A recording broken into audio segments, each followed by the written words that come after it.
We've been watching President Trump in the Oval Office with the German chancellor, and a lot to get to here. But the most interesting and perhaps important issue, political issue and policy issue, is what President Trump said about his now former friend, at least it seems, Elon Musk.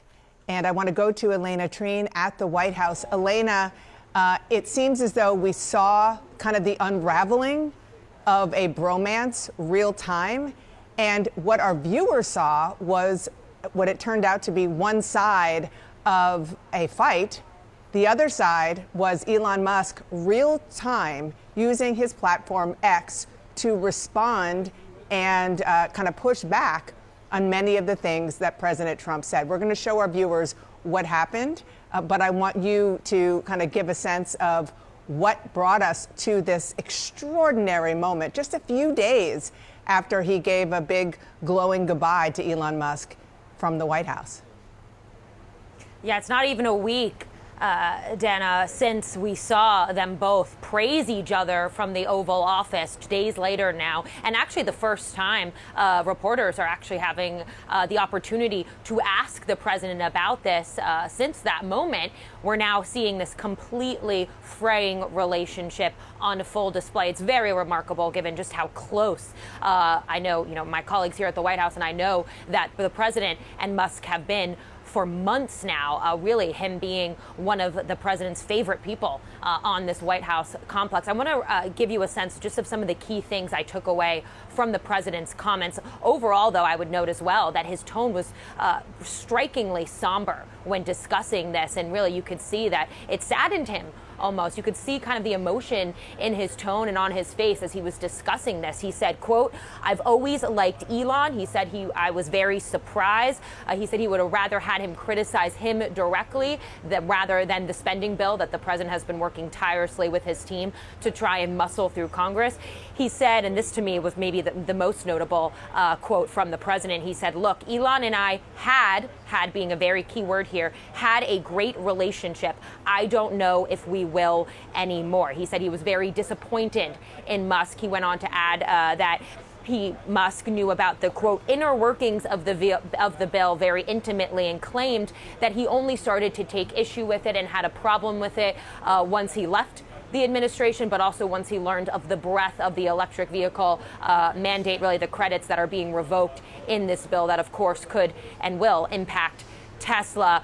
We also did see, as you mentioned, Dana, Musk respond to this just moments ago on X. He had really been posting throughout the entire time the president was speaking, but then he did post, made this one post linking to a video of the president making these comments about him, and said, "Keep the EV mandates in the bill, but get rid of the pork and the rest of it." He said you could have an ugly big bill or a slim and beautiful bill. So clearly showing, actually at the top of that post, he said, quote, "whatever," really showing, where he stands on this. All to say, I mean, if you just look at months ago, particularly leading up to him being in the White House and then ever since, the president, would parade Musk around Mar-a-Lago and his different properties with him, always had him by his side at the dinner table, has continued to allow him to walk into the Oval, unannounced whenever he wanted. This is very far from that, and it's very unclear now where this relationship is going to go.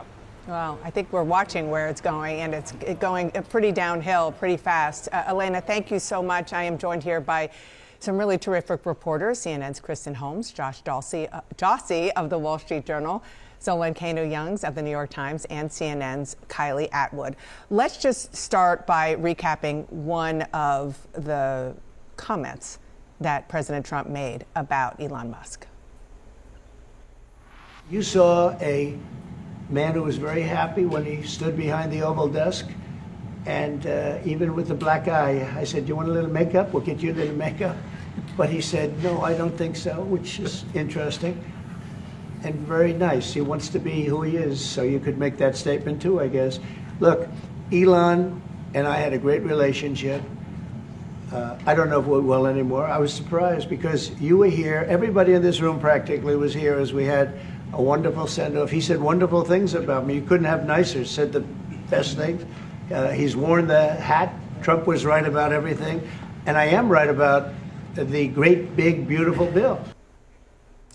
And that's what this is all about right now. And I just want to make that clear to our viewers. I'm sure you understand that this relationship basically exploded yesterday when Elon Musk started really aggressively putting on his social media platform that this bill that he is desperate to get through the Senate after it passed the House is bad. He wrote, "Kill the bill," and many other things.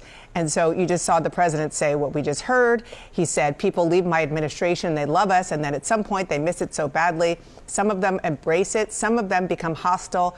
Trump derangement syndrome. So this is really fascinating because as of yesterday at the exact same time, maybe a few hours later into the afternoon, I spoke to a number of Trump's top advisors who still were unsure of how he was going to respond to Elon Musk. There were still a lot of questions. He was raising questions with them as to, do you think this is just a business decision? Do you think he's lashing out at this because of these electric vehicle mandates? It's probably something he has to do now that he's leaving the government, and it's all about the business. Obviously, Donald Trump likes to make things about money and business, kind of his way of saying, okay, maybe that's what he's doing here.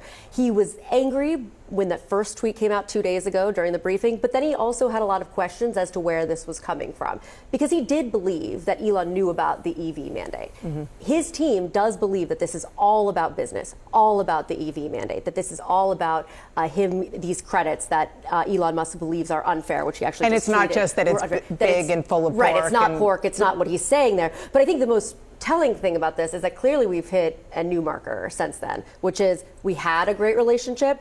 I don't know if we will anymore. And I can tell you that members of Trump's team have reached out to Elon Musk. No response. Donald Trump and Elon Musk have not spoken.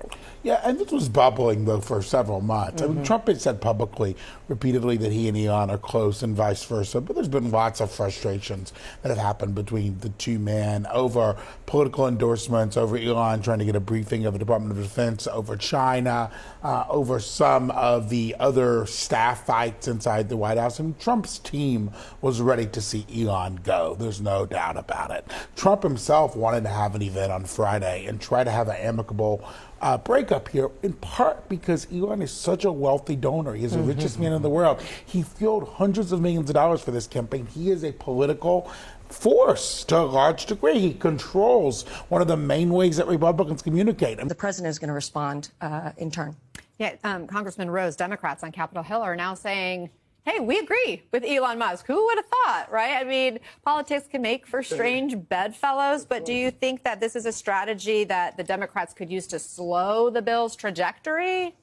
Democrats don't need to do very much right now. I think you just sit back and watch all of this trouble in paradise. You know, a few short months ago, Elon Musk was on an absolutely destructive role throughout Washington, D.C. as the leader of DOJ, firing tens of thousands of veterans. But he did have one singular goal in mind, and that was to very quickly and rapidly cut the size and scope of the federal government.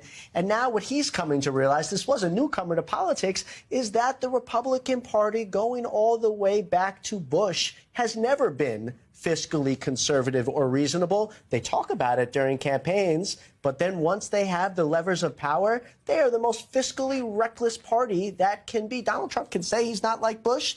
Very clearly is with this bill. Yeah, the nonpartisan Congressional Budget Office says this bill will add $2.4 trillion to the national debt over the course of 10 years.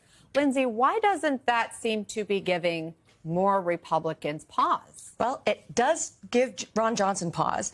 And I'm going to disagree with you, Max, and the James Carville recommendation to sit back and watch this all play out. I worked for Ron Johnson. He doesn't care about making friends. And actually, it makes him wildly popular in Wisconsin. He doesn't care about keeping his seat. And Elon Musk has given him a little bit of cover, along with some other members of the Republican Senate, to say we have to do the work. Senator Johnson wants to go through this line by line. And he and Rand Paul and some others on the sidelines, I think, are going to force this. But do you think voters actually care that much about the national debt? I mean, that's never an issue that comes up near the top during election season. Yeah, I think that if we start to expose some of the things that are included in this bill, it will make Americans stand up and pay attention. We'll see, I guess.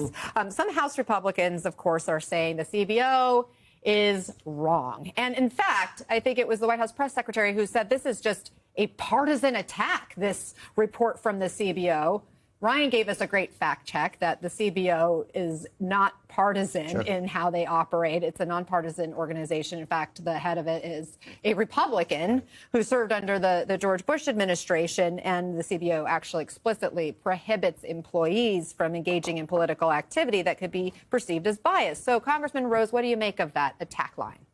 It's absurd, and they're not basing that off of anything. I mean, there are no legitimate experts, even outside of the CBO, that claim that this is a fiscally responsible bill. But let's for a moment assume in a world of flying pigs and fairies that this is fiscally responsible. Look at what they're still trying to do. They're trying to cut health care throughout the country for hardworking people who rely on it every day. That's going to lead to hospitals closing and hundreds of thousands of people getting fired, all to give that money away to people who certifiably do not need it, who are their donors. So if that's what they need to lean back on here, this is not going to work out. The truth of the matter is, where these folks are the most comfortable is when they get to claim that they're not woke. When they actually have governing responsibility, they are utterly incompetent, and that is showing through each and every day. Trump-Elon fight is so much worse than we expected, and it really is Elon getting kicked out of the White House. That's what happened here, because the original narrative from Trump and Musk was more conciliatory.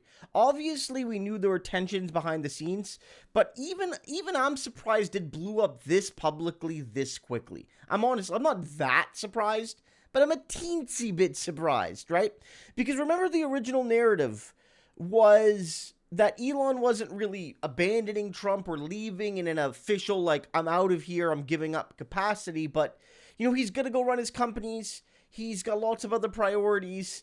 He's got the ball rolling here, but I'm still going to be, you know, calling Elon for advice, and he's going to be calling me to talk about things and ask me about stuff, and we're still going to be bros, basically. It's just the relationship is going to be different.